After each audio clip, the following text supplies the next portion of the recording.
మెలకువగా. అందుకనే ప్రభు కూడా తన శిష్యులతో చెప్పాడు, మీరు సాధనలో పడుతున్నట్లు మెలకువగా ఉండి ప్రార్థన చేయండి. నువ్వు వర్ధిల్లాలి అంటే మెలకువ అవసరం. అపవాదితో నువ్వు ఎలా ఉండాలో జాగ్రత్తగా ఉండాలి. అపవాదితో నీ సహవాసం ఎంతవరకు, అపవాదితో నీ యొక్క సంబంధం ఎంతవరకు జ్ఞాపకం చేసుకోవాలి.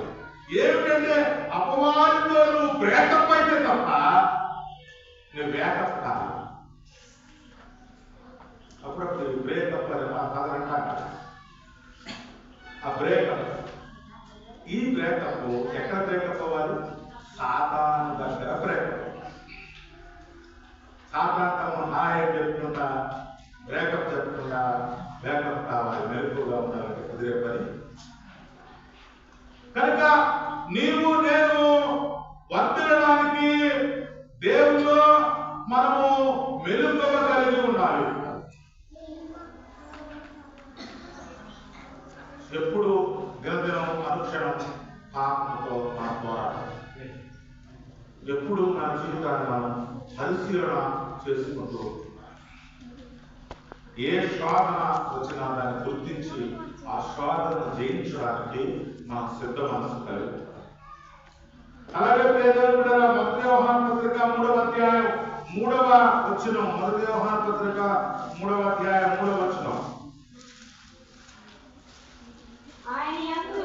ఆయనయందు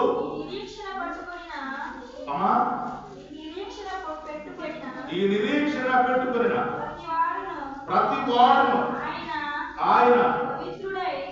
ఆయన పవిత్రుడై ఉన్నట్టుగా తన్ను పవిత్రుడిగా చేసుకోవడం. కనుక జ్ఞాపకం చేస్తా ఉన్నాడు. రెండవది, నువ్వు వర్ధిల్లాలి అంటే ఆయన పవిత్రుడై ఉన్నట్లు నువ్వు పవిత్రుడు కావాలి అంటే క్లీన్ చేసుకోవాలి. బాగు చేసుకుంటేనే మనం నిలబడగలుగుతాం. బాగు చేసుకుంటేనే మనము పవిత్రతలో కలుగుతాం. బాగు చేసుకుంటేనే వర్ధిల్లా కలుగుతాం. విత్తనాలు కదా తలుపు తీసుకోకుండా ఆ విత్తనాల బెడ్లు తెలుసుకోవాలి. ప్రతి బాగు చేసుకోవాలి. బాగు చేసుకుంటేనే అది పంటకు. ఇంటికాడ ఇల్లు కట్టుకున్నా, ఇల్లు బాగు చేసుకున్నాం. బాగు చేసుకోకపోతే ఏమవుతుంది? దుమ్ములంతా మన ఇంట్లోనే ఉంటుంది.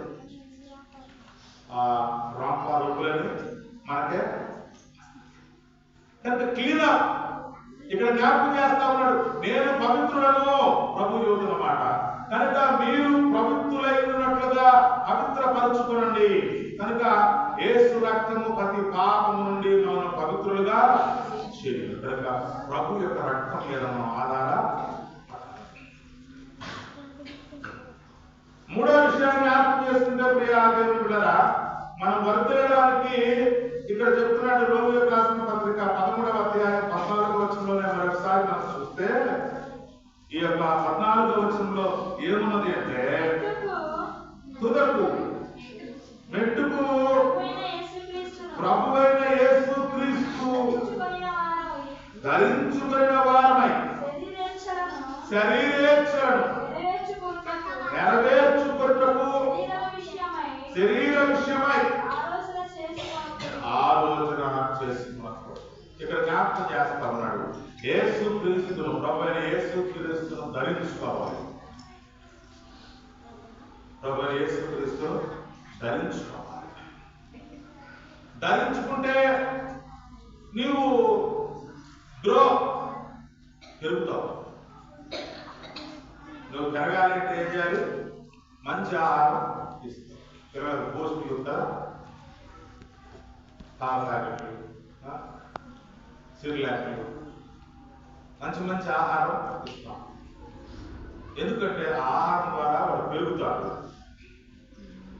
అలాగే ప్రభువు జ్ఞాపకం చేస్తున్నాడు ఏమని? నేను పరలోకం నుండి దిగి వచ్చిన జీవాహారాన్ని. ఆ ప్రభు ఆహారం తినాలి. ప్రభు తినాలి. ఈరోజు ఏం తింటాం? ఇదిగో నా శరీరం.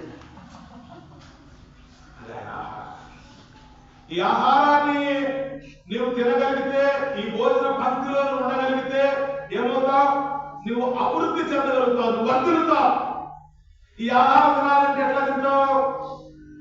నీ నా దోషాలు పాపాలు ప్రభు దగ్గర ఒప్పుకొని పశ్చాత్తాపడి మనము మెలుకోగలిగి క్లీన్ చేయబడి అప్పుడు ప్రభు యొక్క ఆహారం, అప్పుడు ఈ ప్రభు యొక్క ఆహారము మనకి ఎంతో శక్తిని బలాన్ని అంటే ఆత్మీయత.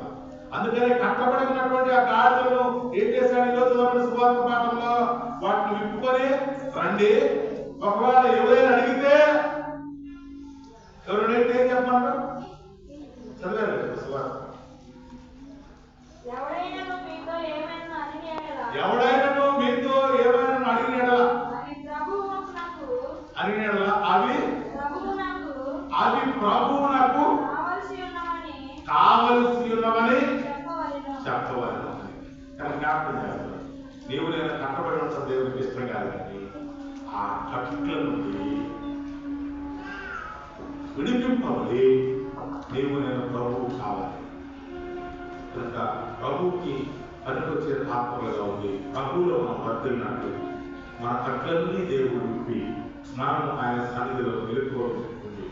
మనము ఆయన రక్తంలో శుద్ధి చేయబడి మనము ఆయన ఇచ్చే ఆశీర్వాదాలతో వర్తిల్లినట్టు దైవ కృప మనందరికీ తోడేలుగా.